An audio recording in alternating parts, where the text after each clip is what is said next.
Hello friends, welcome to विश्वा study point. विश्वा study point में आपका स्वागत है। आज हम हिंदी की कुछ महत्वपूर्ण इंपॉर्टेंट क्वेश्चन देखेंगे जो अक्सर एग्जाम में पूछे जाते हैं। ये क्वेश्चन आज का पहला पार्ट है। आज का हिंदी का सीरीज स्टार्ट हो रहा है, तो वीडियो को लास्ट तक जरूर देखें, इससे कि आपका एक अनुक्रम तैयार हो सकता है। तो आज जो पहला क्वेश्चन है, वर्णों के समूह को क्या कहते हैं। अगर वीडियो अच्छा लगे, मेरे प्रयास अच्छा लगे, तो प्लीज़ लाइक एंड सब्सक्राइब जरूर करें, जिससे हमको मोटिवेशन मिलेगा और आगे हम इस सीरीज को कंटिन्यू रखेंगे। तो वर्णों के समूह को क्या कहते हैं? समूह शब्द, संयुक्त शब्द, वर्णमाला, इनमें से कोई नहीं। तो वर्णों के समूह को हम बोलते हैं वर्णमाला। तो इसका आंसर हो जाएगा आपका सी पार्ट, वर्णमाला। अगला क्वेश्चन है, प वर्ग का उच्चारण स्थान क्या है? ये क्या है कि जो क वर्ग, क वर्ग, ये जो वर्णमाला है उनके उच्चारण स्थान पूछता है। बहुत इंपॉर्टेंट पूछता है, 1 2 नंबर पूछता ही है। तो प वर्ग का उच्चारण स्थान क्या है? दंत, कंठ, ओष्ठ और मूर्धा। तो प वर्ग का जो प वर्ग में प फ ब भ म आएगा, ये इसका उच्चारण ना होता है आपका ओष्ठ। तो सी पार्ट इसका आंसर हो जाएगा। अगला देख लेते हैं, कुछ फार्मूला है जिसके बेसिस पर हम अपना वर्डों के उच्चारण स्थान को देखते हैं। जैसे पहला अपना फार्मूला है, अकु विसर्जनीय नाम कंठ। इसका मतलब ये हुआ कि अ आकार, मतलब अ और आ। क वर्ग में सब है, क ख ग घ अंग। ये जो हकार और विसर्जनीय, जो विसर्जनीय होते हैं, विसर्ज होते हैं, उनका स्थान कंठ होता है।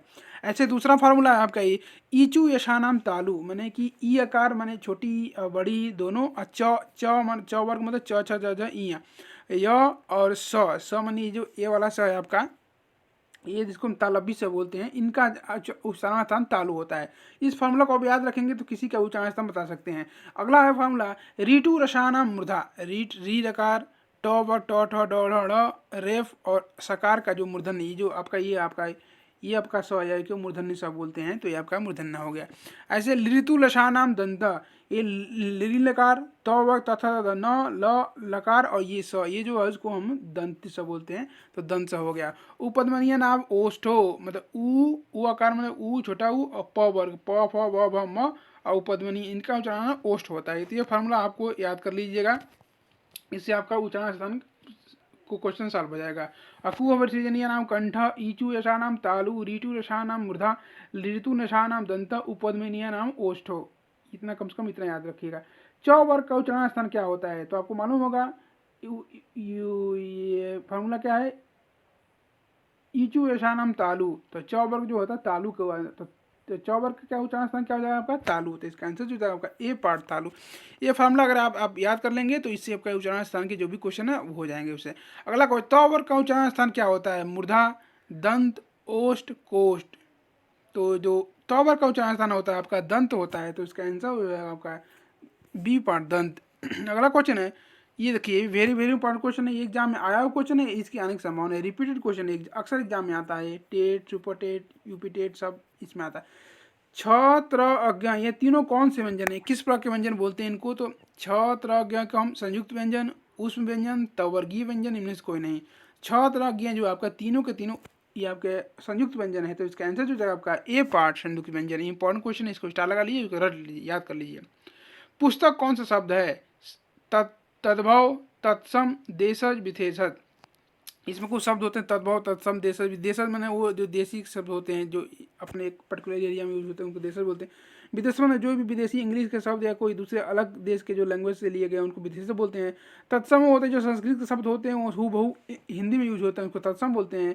और तद्भव शब्द होते हैं जो कि ये आपके इनका बदला हुआ रूप होता है, ये आपका हिंदी में यूज होता है। तो इस पुस्तक कौन सा शब्द है आपका? तो पुस्तक जो है, पुस्तक है जो आपका तत्सम शब्द है, तो बी पार्ट इसका आंसर हो जाएगा। अगला क्वेश्चन है, आग कौन सा शब्द है? आग जो है इसका कौन शब्द है? तत्सम, तद्भव, देश, विदेश है। तो आग जो आपका एक तद्भव शब्द है, क्योंकि इसका जो तत्सम शब्द होता है वो होता है अग्नि। अग्नि जो है आपका, ये अग्नि जो है आपका वो तत्सम हो जाएगा, आग आपका तद्भव हो जाएगा। बी पार्ट इसका आंसर हो गया। अगला क्वेश्चन है, पृथ्वी कौन सा शब्द है? तत्सम, तद्भव, देशज, विदेश। तो पृथ्वी जो है आपका ये तत्सम शब्द है, तो इसका आंसर जो हो जाएगा ए पार्ट, तत्सम।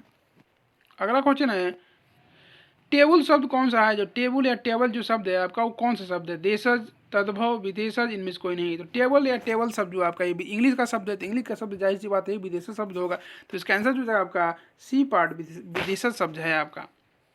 कोई भी दूसरे देश का लैंग्वेज हो, इंग्लिश का लैंग्वेज हो, तो उसको हम विदेशी शब्द बोलते हैं। इया जो होता है आपका च छ ज इया, उसका उच्चारण स्थान क्या होता है? तो आपको मालूम होगा, च वर्ग का जो ईचू यशानम तालु। तो जो आपका ये च वर्ग होता है उसका उच्चारण तालु होता है, तो इसका आंसर जो जाएगा सी पार्ट, तालु। अकुह विसर्जनीयाम कंठः ईचु यशानम तालु। तो तालु जो है आपका ये त वर्ग में आता है। फूल कौन सा संज्ञा है? फूल है जो आपका एक संज्ञा का प्रकार है। तो फूल अगर है नाम ने तो उसमें कौन सा संज्ञा है? समूहवाचक, जातिवाचक, व्यक्तिवाचक, भाववाचक।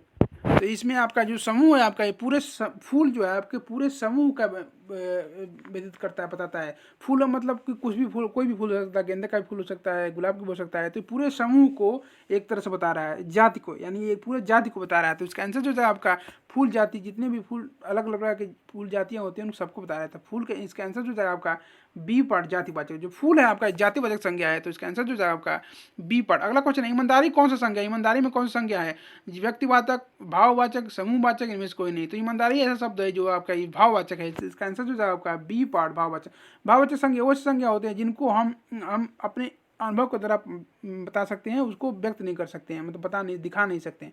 तो ईमानदारी है जो आपका ये अच्छाई है, बुराई है, ये सब चीज़ें आपका भाववाचक संज्ञा के अंतर्गत आती हैं, जिनको हम एक्सप्रेस नहीं कर सकते, वो आपको दिखा नहीं, कोई दिख नहीं सकता, वो आपके अंदर होता है। ईमानदारी हो गया, अच्छाई हो गया, बुराई हो गया, नम्रता हो गया, ये सब के गुण जो होते हैं किसी, वो आपका भाववाचक संज्ञा में आता है। तो इसका आंसर जो है आपका बी पार्ट भाववाचक संज्ञा। अगला क्वेश्चन, लंबोदर कौन सा शब्द है? लंबोदर जो आपका ये रूट शब्द, यौगिक शब्द, योग रूट और ये सभी तो शब्द जो होते हैं अलग अलग होते हैं। तो लंबोदर शब्द है आपका ये योग रूट शब्द है। तो इसका आंसर जो है आपका सी पार्ट योग रूट, क्योंकि लंबोदर जो आपका इसका अलग अर्थ होता है, लंबा है उधर, जिसका अर्थात गणेश भगवान के रूप में यूज होता है। तो योग रूप ऐसे शब्द होते हैं जिनका शाब्दिक अर्थ कुछ और होता है, पर उनका मीनिंग, उसका मतलब और निकलता है। इसका आंसर जो है आपका सी पार्ट लंबोदर, योग रूट आपका आंसर हो जाएगा। अगला कोई, सोना कौन सा संज्ञा है? सोना जो है आपका कौन सा संज्ञा है? भाववाचक, समूहवाचक, द्रव्यवाचक, इनमें से कोई नहीं। तो सोना जो है आपका एक द्रव्य, एक तरह से द्रव्यवाचक संज्ञा है। तो इसका आंसर जो है आपका सी पार्ट द्रव्यवाचक संज्ञा। अगला क्वेश्चन, आज का लास्ट क्वेश्चन आप लोग के लिए, मैं कौन सा पुरुष है? जो मैं है, पुरुष तीन प्रकार के होते हैं, मध्यम पुरुष, उत्तम पुरुष, नहीं, सबसे पहले होते हैं उत्तम पुरुष, मध्यम पुरुष, अन्य पुरुष।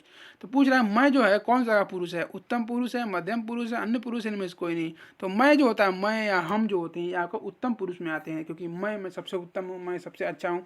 तो मैं का जो बोध होता है वो सबसे उत्तम होता है, क्योंकि मैं ही सब कुछ हूँ। इसका मतलब जो मैं जो होगा, हम होगा, वो जो अपने से रिलेटेड होगा उत्तम पुरुष में आएगा।